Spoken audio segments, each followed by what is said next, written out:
Welcome back to Top 5 Auto Repairs. How do you know you have a bad transmission mount or a bad engine mount? The purpose of the transmission mount and engine mount is to support the transmission and engine. And when these mounts fail, they're going to display similar symptoms. For example, when you shift from park to drive or park to reverse, you may hear a thumping noise, clunking noise, or even a knocking noise.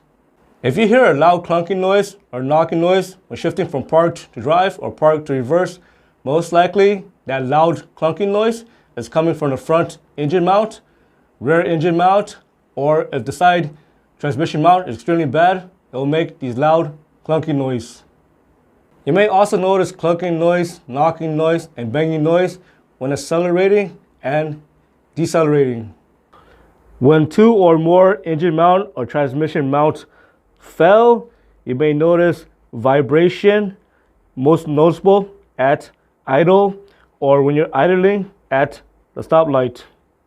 And when you're idling at the stoplight, you may notice vibration when you have your foot on the brake pedal. There are many ways to check for a bad mount. You can visually check it. First thing first, check for cracks on the engine mount.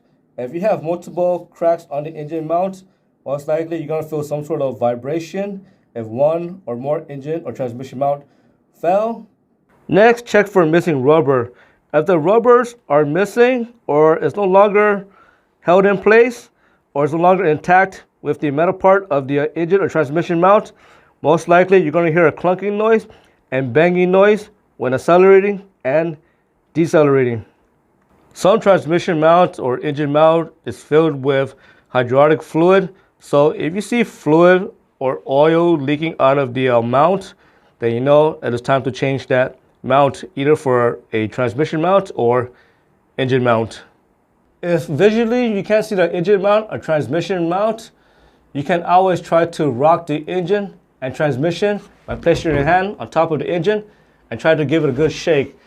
If you can see the engine or transmission physically moving, then you know two or more mounts are completely worn and most likely the rubber most likely broke off, and that's how you know that you have multiple failed engine or transmission mounts.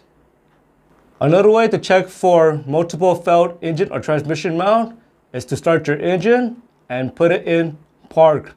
Next, step on the gas pedal really hard, and if you see the engine or transmission hopping or jumping, then you know you have multiple failed engine or transmission mounts. I hope you found this video useful. As always, thank you for watching and subscribe to Top 5 Auto Repairs.